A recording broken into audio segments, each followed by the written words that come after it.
Where has all the money gone? People ask this when thousands of tenants in China are kicked out after making their rental payments in advance.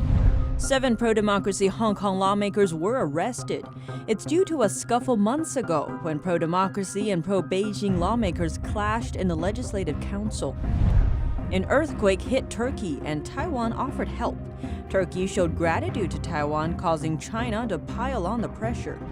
The Chinese Communist Party has achieved far-reaching influence in U.S. politics, including this election. This, according to the top White House trade advisor.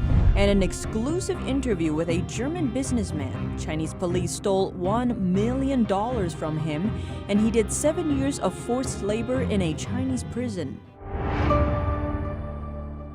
Welcome to China in Focus. I'm Tiffany Meyer. It seems an apartment rental platform in China has skipped town. Property owners say they never got their payments. Tenants say they're getting kicked out, even though they paid a full year's rent, and the platform's employees haven't been paid for months. It begs the question, where did all the money go? Chungchung is a rental platform with over 60,000 apartments in over 100 cities in China. Since October, scandals have been exposed in many places, saying the company ran away with rental money. For example, in Chengdu, the capital city of southwestern China's Sichuan province, the rental platform has withheld rental payments to thousands of property owners. Since they didn't get their money, some landlords chose to kick the tenants out. One tenant, Mr. Zhou, told us that the conflict between property owners and tenants has been tense. People who've been evicted can't get their money back, and nobody from the rental platform is doing anything. Many have a one-year contract. Some of them just moved in for 1 month, and now this happened. The landlords just changed their locks and cut the water and electric supply. Some threatened their tenants. There were so many quarrels and fights. The company completely disappeared. Mr. Zhao said he had already filed police reports. Then lawyers told them they should file lawsuits against the property owners. The police asked us to negotiate with the landlords by ourselves. I asked some lawyers, and they said that's the only thing we can do, to negotiate with the landlords. We could bear our own losses, or we could file lawsuits. Another tenant from Xi'an City, Mr. Liu, told us over 300 landlords and tenants gathered at the rental platform's headquarters to defend their rights. A man in charge took them to the local precinct, and right there, over 50 policemen chased them down and beat them. They beat men and women alike. A young girl was beaten to the ground. A man was dragged away by riot police after they beat him. Another 3 were also taken away. According to Mr. Liu, the boss behind the beatings is an official, a deputy to the city's People's Congress. He is also the board chair of Sensai Group, which owns the rental platform. By the end of October, the group appointed somebody else and the chair got away. Another tenant, Wan Liang from Xi'an City, says there are many victims. They're all facing homelessness even after paying a one-time rental fee for about $4,000. He himself paid $3,500 in June. He says the landlord is trying everything to kick him out because the rental platform didn't pass on his payment. Now 3 parties are all defending their rights, not only the tenants and property owners, but the employees of Chungchung platform also. They haven't been paid for months already. Chungchung is not alone. In the past few years, many other rental platforms in China have been involved in similar scandals. One thing in common is that they failed to send the monthly payments to property owners, even though tenants paid their fees on time. The big question remains, where did all that money go? Reporting by Xu Wenwei, NTD News. Official financial reports released at the end of October showed in the first 3 quarters, China's 6 state-owned banks have increased their operating income by about 3%. Their profits reduced by about 9% compared to the same period of last year. Their total debts had increased by about 9% compared to the end of the previous year. About 100 Chinese banks that aren't listed in China's stock markets have also released their financial reports at the end of October. According to China-based Securities Daily, 3/4 of these banks are making a loss. 1/3 of the banks have seen their profits drop by more than 10% year-on-year. According to Chinese media, in the first half of this year, at least 1,300 bank outlets and branches in China were closed. State-owned banks laid off a total of 26,000 employees. Now we take a look at Hong Kong. 7 prominent opposition Hong Kong lawmakers, both current and former, were arrested on Sunday. Hong Kong's pro-democracy camp criticized the move. It was in connection with a May 8th scuffle when pro-democracy and pro-Beijing lawmakers clashed in the Legislative Council. 4 of the arrested are current lawmakers. The pro-democracy camp said they strongly condemned the totalitarian and indiscriminate arrests. They also demanded their immediate and unconditional release. The 7 are due to appear in court on November 5th. According to the order, if found guilty, they could face up to 12 months in prison. Now we turn to Taiwan. Taiwan offered help to Turkey due to a massive earthquake last Friday. Turkish President Tayyip Erdogan thanked all countries that offered help and put their flags on Twitter. Among them was the Taiwanese flag. But according to Taiwan's foreign minister Joseph Wu, Erdogan then removed the Taiwan flag from the thank you tweet, supposedly due to China's meddling and pressure. Wu condemned China's behavior over a matter of humanitarian assistance, saying it has no political implications. He added Taiwan will continue to provide humanitarian assistance to others that need help, such as the Philippines and Vietnam after recent devastating typhoons. Last Friday, Turkey and the Greek island of Samos were hit by a magnitude 7.0 quake that killed at least 64 people. And now we'll hear from White House trade advisor Peter Navarro. He spoke with American Thought Leaders host Jan Jekielek about the Chinese Communist Party's influence in American politics and culture and how it could affect the upcoming election. For the Chinese Communist Party, Navarro asserted that the Chinese Communist Party has achieved far-reaching influence in U.S. politics, and that's of particular concern this election. There's an unholy alliance right now between the Democrat Party and the Chinese Communist Party to defeat Donald J. Trump on Election Day. He said many in America, including Hollywood, the media, and even NBA players, are advancing communist goals without understanding the implications. He added that NBA stars promote sneakers made in sweatshops in China and turn a blind eye to human rights abuses like concentration camps in Xinjiang, the live organ harvesting of Falun Gong practitioners, and brutality in Hong Kong. This behavior can push a narrative that China's regime and socialist system is superior to ours. This, Navarro says, is harmful. He says BLM and Antifa destabilize cities by rioting and looting, something the CCP welcomes. The world's watching. The world is watching, and the Chinese Communist Party is just loving every minute of it, because what they do is say, see, democracy leads to chaos, our authoritarian system leads to stability. Navarro said Trump's second term would continue to show toughness against China. On the other hand, Navarro says Biden has a 47-year record of going soft on China. He says allegations of his family's ties to Chinese businesses show Biden has likely been compromised by the CCP. He also said the virus came from the CCP, and the Democratic Party doesn't want to blame China for any of that, because that means the public won't blame Trump. And I think in a second term, you can certainly expect that the arc of toughness on China will continue.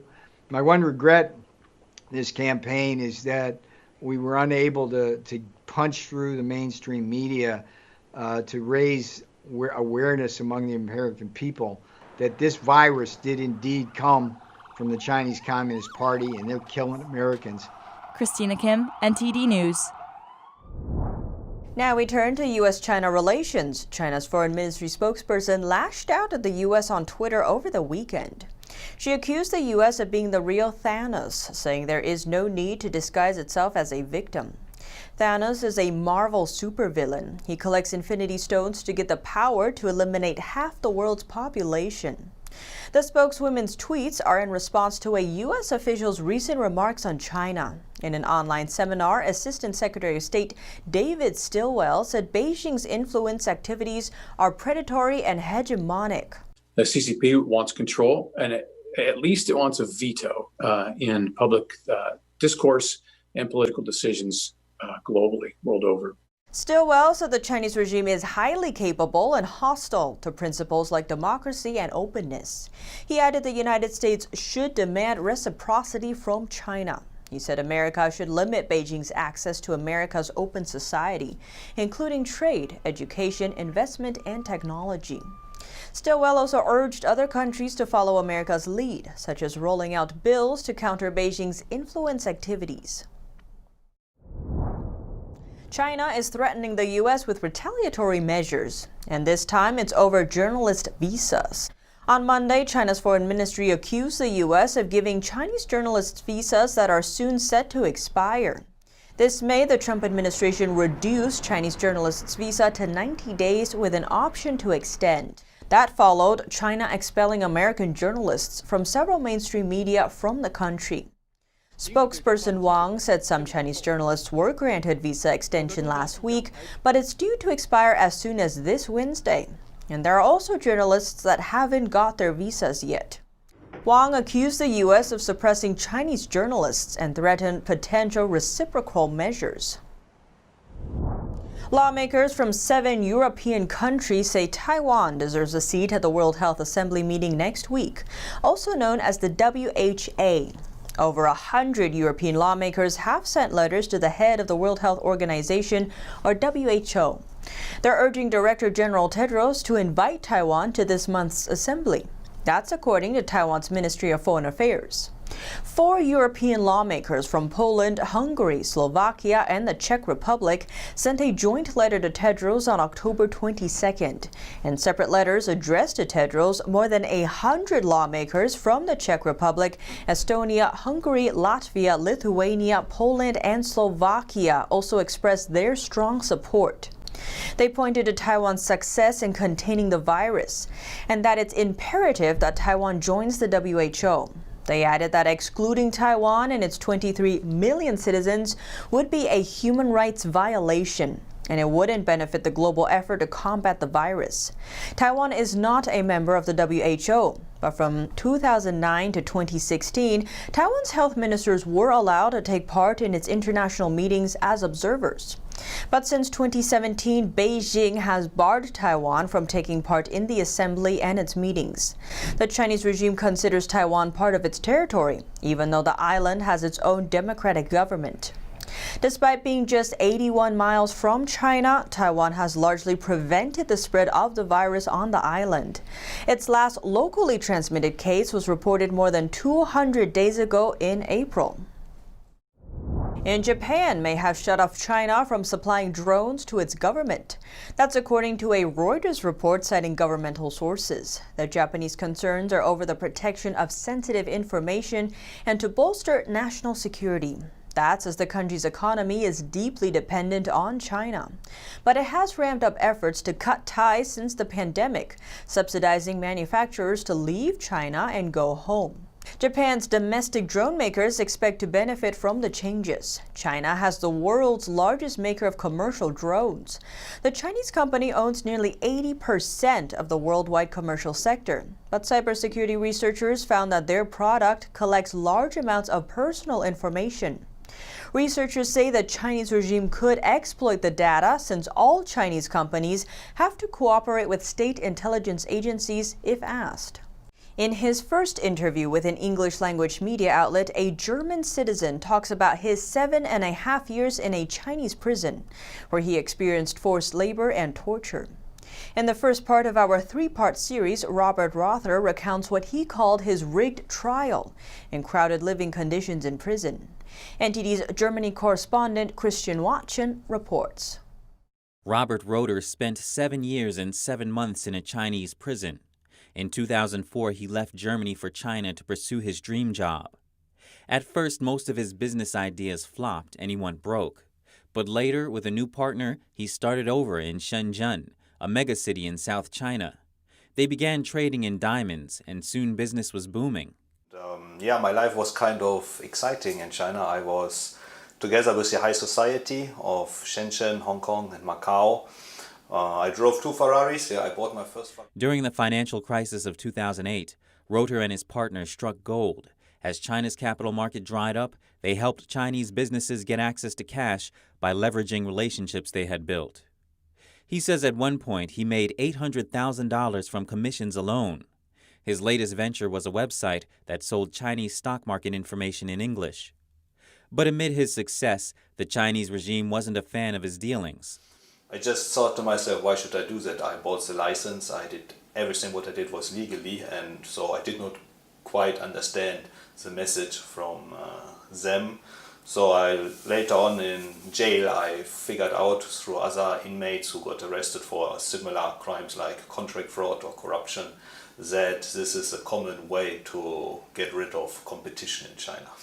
He first received a warning from a friend to stop the project. Later, Rother came to understand that in areas like finance, the Chinese Communist Party works hard to maintain its control, and since authorities had no leverage over him as a German citizen and without ties to the party, they had to get rid of him. One day in 2011, he was sitting inside a bar when police officers showed up, asking to speak with him. He first thought it was a misunderstanding that he could clear up, but eventually he realized in China, things are handled differently. At the beginning, I asked them, could I speak to a lawyer? I mean, it's kind of normal in our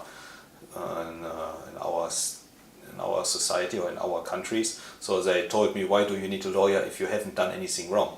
So I was kind of, hey, yeah, okay. Police originally told him he'd be brought to a detention center for 3 days. In the end, Rother spent over 3 years there. While in detention, he heard that his safe was emptied. It had held watches, diamonds, and $1 million in cash. His Ferrari was taken too. A fellow inmate and former police officer told him it's common for police to raid a suspect's apartment while they're detained. Rother described being interrogated for over 100 hours. During that time, police pressured him to confess. They also threatened him with the death penalty. Put a lot of pressure on you. You know, if you're isolated from the world, you have no contact to anyone, you don't know what's happening with you, you don't know anything about your charges. My lawyer had no access to any files of the case because it's also not allowed according to Chinese law. You just don't know. But Rother didn't give in. After 13 months, his case was transferred to a prosecutor. The verdict was handed down in December of 2013. He was convicted of running a pyramid scheme that defrauded rich Chinese businessmen of over $21 million. The statement asserted Rother pretended to be a descendant of the Rothschild family to get access to China's high society. During the trial, not a single witness was called. The verdict relied exclusively on testimony from police interrogation. Rother's lawyer also spoke most of the alleged victims, though none said they had been defrauded. Rother later compared the official testimony with notes he had made after each interrogation. So it's basically a lie what they wrote in these statements. Simply, they write whatever they needed to have to convict you. I mean, you can only get justice if you have a fair trial.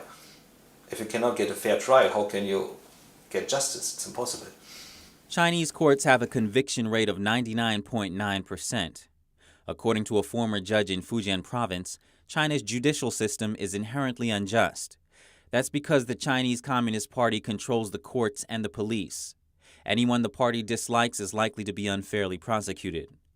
Rother was sentenced to 8 years. Walking out of the courtroom, he described smiling at Chinese state-run media reporters to demonstrate that he considered the trial a farce. His prison term began in July of 2014 at Dongguan Prison in southern China's Guangdong province.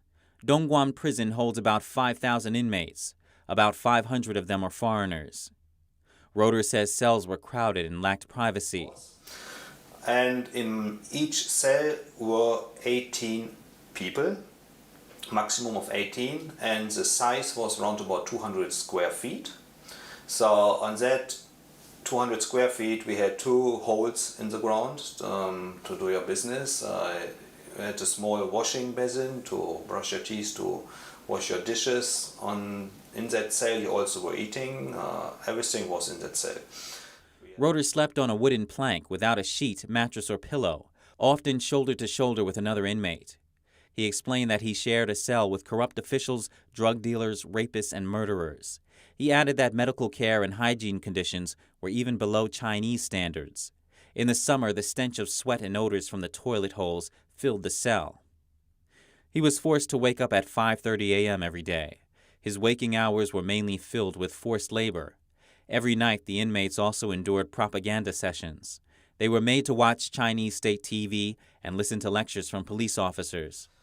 We were sitting on small chairs like this height, and have to sit like this and listen to the speech of the education of the police officers. They would tell us about Karl Marx, about communism, about our own behavior, how we have to reform ourselves.